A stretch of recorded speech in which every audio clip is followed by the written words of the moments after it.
तोसाली मेला नाटा आपको सुनला बढिया लागुची बट निज को क्वेश्चन करके देखंतु तर कोन episode जानछथि your answer is going to be yes or no. If no, then next 3 to 4 minute video I am going to clear all your doubts regarding Tosali मेला। प्रति वर्ष ऑर्गेनाइज करा तो एही मेला केवल ओडिसा नुहे एहा को नेशनल इवेंट। प्रति वर्ष ओडिसा रा सीएम नवीन पट्टनायक एहा को ऑर्गेनाइज करबा सहित इनागुरेट भी करन। A few moments later आपन माने खुशी तो But why Odisha only? Because Odisha एभଳି एक राज्य जहाँ कला साहित्य कारीगरी ऐतिह्य को केवल प्रमोट करे नहीं यहाँ को नहीं आदर और गर्वित भी मने करे but what we are doing for those weavers and artisans?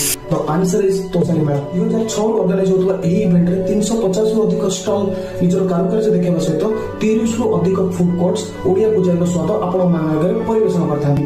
Odisha तथा देशर विभिन्न राज्यर नियारा हस्तशिल्पी को बंचाई रखिबारे मध्ये एही मेला सहायता करथे।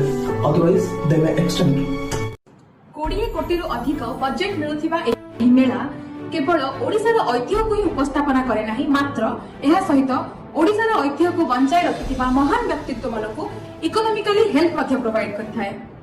2006 रु 2012 पर्यंत यानी कि 6 इयर पर्यंत एही मेला को Odisha ministry of tourism organise करूथिबा बेले 2013 रु आज पर्यंत माने 2022 पर्यंत एहा को ओडिशार ministry of handloom handicraft and textile organise करी आसुछि।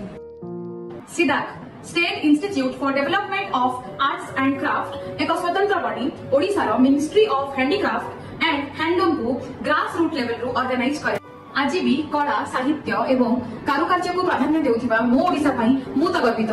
जदि आपण माने मध्ये सेम फील करूथांती देन प्लीज चैनल को लाइक शेयर एंड सब्सक्राइब करंतु एवं please help others to feel the same.